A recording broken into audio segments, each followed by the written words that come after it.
Qual foi a grande influência dos japoneses na elaboração do método gerencial como ele é hoje no INDG? Eu vejo o seguinte, a grande vantagem do japonês, né, foi o seguinte, logo depois da Segunda Guerra Mundial, quer dizer, o país estava destroçado, eles estavam em crise, né, e numa situação de crise, as pessoas estão dispostas a aceitar qualquer ajuda. Quer dizer, uma pessoa que está afundando, você dá ali uma palha, ela se agarra, né?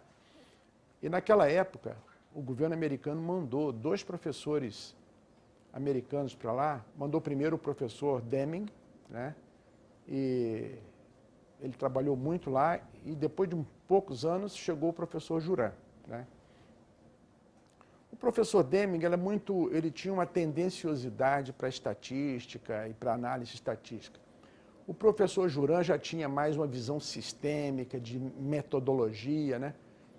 E realmente o grande salto foi dado com o professor Juran.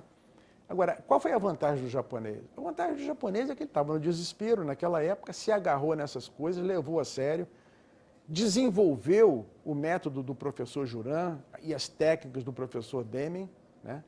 Trabalharam muito sobre aquilo, discutiram muito aquilo e realmente fizeram contribuições de aperfeiçoamento e simplificação. Primeiro ponto. E o segundo ponto é o seguinte, nós trabalhamos aqui no Brasil durante uns 15 anos com japoneses para cima e para baixo, vários consultores do INDG, e nós absorvemos muito a maneira de ser do japonês, né? Então, o japonês, ele é muito mão na massa, né?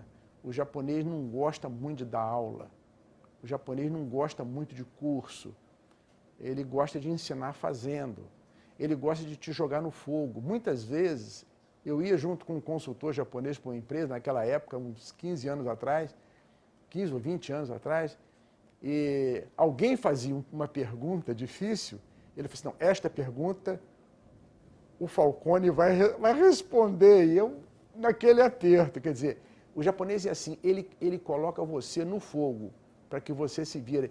Ele acha que isso é que é ensinar. E nós absorvemos muito dessa cultura, né? A cultura de aprender fazendo, de se jogar no fogo, de ir para a execução. Então, eu acho que o japonês fez todas essas contribuições, né? A nossa maneira de trabalhar tem muito do jeito japonês.